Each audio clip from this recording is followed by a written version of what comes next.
جب پہلی دفعہ مدینہ شریف کا بلاوا آیا، واقعہ بڑا عجیب ہے۔ ہوا یوں کہ میرے کچھ دوست تھے، وہ پاسپورٹ بنوانے کے لیے جا رہے تھے، تو مجھے کہنے لگے کہ ہم پاسپورٹ بنوانے جا رہے ہیں، تم بھی چلو۔ میں نے کہا چلو جی، میں بھی چلتا ہوں۔ پاسپورٹ پہلے وہ مینول بنتے تھے، بس تصویر لگائی، ٹھپا چھپا لگا کے ہوتے دیتے تھے، بڑا ایزی تھا۔ یہ 94 کی بات ہے، اس وقت میں جاب کرتا تھا۔ تو کچھ دنوں کے بعد پاسپورٹ بن کے آیا، تو میرے دوست کو میں نے کہا کہ یار تم جاؤ گے تو میرا بھی اٹھا لینا۔ کچھ عرصے بعد اس کی کال آئی، کہنے لگا کہ تمہارا ویزا لگ گیا ہے، مبارک ہو، مدینہ شریف کا، تو تیاری کرو۔ پہلے ہم بغداد شریف جائیں گے اور پھر وہاں سے ہم مدینہ شریف جائیں گے۔ رمضان کا مہینہ ہے، پورا مہینہ وہیں گزاریں گے، اور 30,000 روپے کا خرچہ ہے۔ کتنا؟ انتظام کرو۔ اب میرے پاس 1 روپیہ بھی نہیں، اس مد میں کوئی میں نے جمع کیا ہوا۔ میں جب آفس پہنچا، بیٹھا ہوا ہوں، شاہ صاحب کبھی رو رہا ہوں، کبھی ہنس رہا ہوں۔ اب وہ جو میرے کولیگ تھے، وہ آئے، کوئی دیکھ کے جا رہا ہے، کوئی یہاں سے دیکھے، کبھی یہ رو رہا ہے بیٹھ کے، کبھی ہنس رہا ہے خود ہی۔ تھوڑی دیر کے بعد میں نے دیکھا وہ سارے جمع ہو کر آ گئے، کہنے لگے خیریت تو ہے آج میاں، کبھی رو رہے ہو کبھی ہنس رہے ہو۔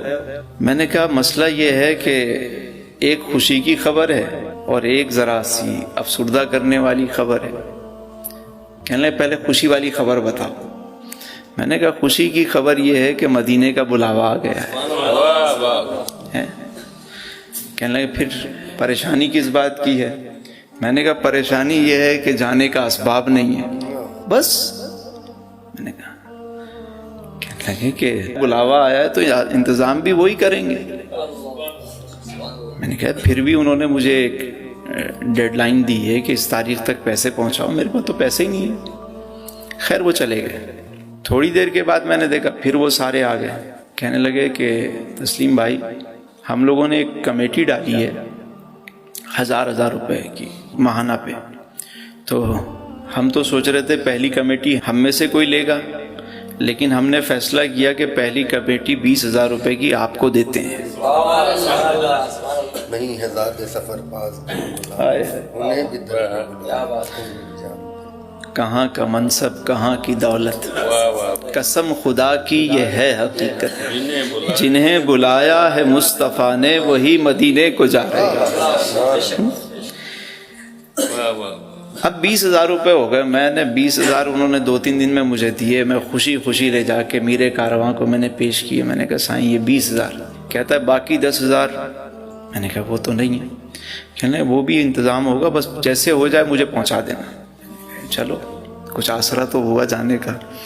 اب دل مطمئن ہو گیا، اب تیاری شروع کیا کرنی، خوشی میں نیند نہ آئے، مطلب بس رات کو بھی وہی سپنے وہی چیزیں کہ بس جا رہے ہیں۔ جس دن روانگی تھی تو وہاں میرے دوست یار آئے، سارے جمع ہو گئے، سب کو پتہ چل گیا بھائی۔ ان دنوں تو مطلب مدینہ شریف یا حج پہ جانا مطلب اس طرح تو قافلے نہیں بنتے تھے کہ جیسے اب ماشاءاللہ ہر کم لوگ جاتے تھے۔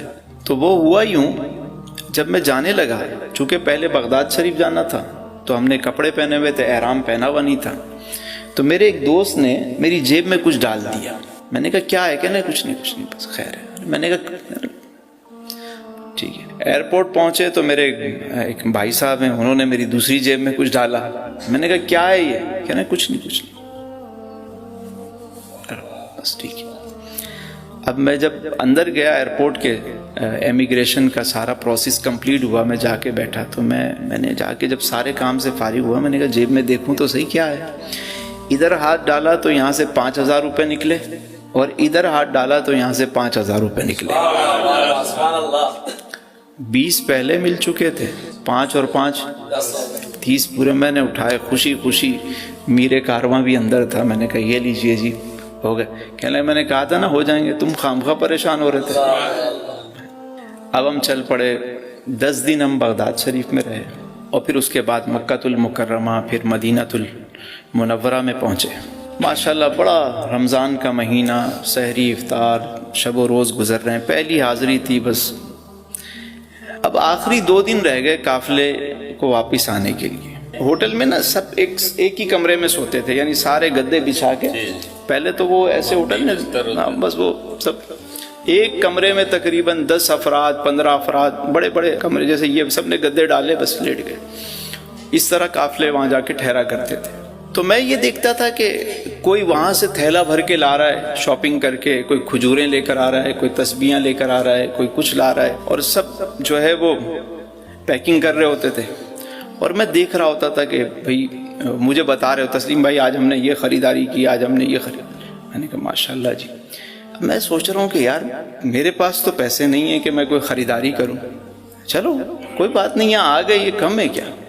لیکن کہیں نہ کہیں انسان کے ذہن میں ہوتا ہے کہ یار گھر والوں کے لیے کوئی کھجور پانی کوئی تسبیح لے کر ہی جائے، بندہ آیا ہے تو کوئی کھجور بھی مل جائیں، چیزیں بھی مل جائیں۔ تو میں فجر کے بعد مسجد نبوی میں بیٹھا ہوا ہوں، نماز پڑھ کے میں اپنے معاملات سے فارغ ہوا تو دعا مانگ رہا تھا، آنکھیں بند تھیں، دعا مانگ رہا ہوں۔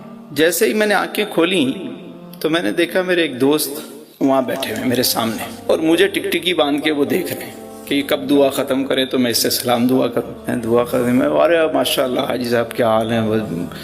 کہا ارے تسلیم بھائی آپ کب آئے؟ میں نے کہا بس کرم ہو گیا جی، میں بھی آ گیا یہاں پہ۔ اچھا، بات چیت ہوئی۔ اس کے بعد جب وہ جانے لگے تو انہوں نے میری جیب میں کچھ ڈالا۔ میں نے کہا سائیں کیا ہے؟ کہنا نہیں کچھ بس آپ، ارے نہیں رکھ لو۔ خیر وہ چلے گئے۔ میں جب فارغ ہوا باہر نکلا مسجد سے، حرم سے باہر آیا تو میں نے جیب میں ہاتھ ڈالا تو اس میں 200 ریال تھے۔ کتنے؟ 200۔ میں نے گنبد کی طرف دیکھا اور میں نے کہا واہ واہ سونا، منگتے خالی ہاتھ نہ لوٹے، کتنی ملی خیرات نہ پوچھو، ان کا کرم پھر ان کا کرم ہے، ان کے کرم کی بات نہ پوچھو، بن مانگے دیا اور اتنا دیا۔ جا کے خریداری کی، تسبیح بھی خریدی تو کھجور بھی لی تو ساری چیزیں، میں بھی تھیلا بھر کے اپنے کمرے میں لے آیا کہ بھائی شاپنگ ہو گئی ہماری بھی۔ اب اس سے آگے کی بات سنیں، شاپنگ بھی ہو گئی، بغداد شریف بھی، مدینہ شریف کا سفر بھی ہو گیا، سب چیزیں ہو گئی، اور مدینہ کی جدائی اپنی جگہ کے قافلہ جو ہے۔ جب ہم واپس ایئرپورٹ میں آ گئے، سارے معاملات سے فری ہو گئے، تو میر کارواں نے کہا کہ بھائی سارا حساب کتاب کرنے کے بعد فی کس پر پرسن 2700 روپے جو ہے وہ بچے ہیں، تو جو لینا چاہتا ہے وہ لے لے، اور جو نہیں لینا چاہتا تو کسی بھی کار خیر میں ہم اس کو استعمال کر لیں گے۔ میں نے کہا بھائی مجھ سے زیادہ مستحق کون ہوگا، میرے پیسے مجھے دے دو۔ انہوں نے 2700 روپے مجھے دیے۔ آپ یقین کریں کہ جب میں چلا تھا میرے پاس بلاوا آیا تو 1 روپیہ نہیں تھا۔ میں جب مدینہ شریف سے واپس آیا تو میری جیب میں پیسے بھی تھے، خریداری بھی کی، سارا سفر بھی۔ اور اس کے بعد وہ دن ہے اور آج کا دن ہے، وہ دن ہے اور آج کا دن ہے، کبھی کسی سے مانگنے کی ضرورت نہیں پڑی۔ بن مانگے ملا اور اتنا ملا کہ دامن میں ہمارے سمایا نہیں۔ بس حضور سے سچی محبت رکھیں، وہ اپنے غلاموں کو کبھی تنہا نہیں چھوڑتے۔ بے شک فریاد امتی جو کرے حال زار میں، ممکن نہیں کہ خیر بشر کو خبر نہ ہو۔ واللہ وہ سن لیں گے، فریاد کو پہنچیں گے، اتنا بھی تو ہو کوئی جو آہ کرے دل سے۔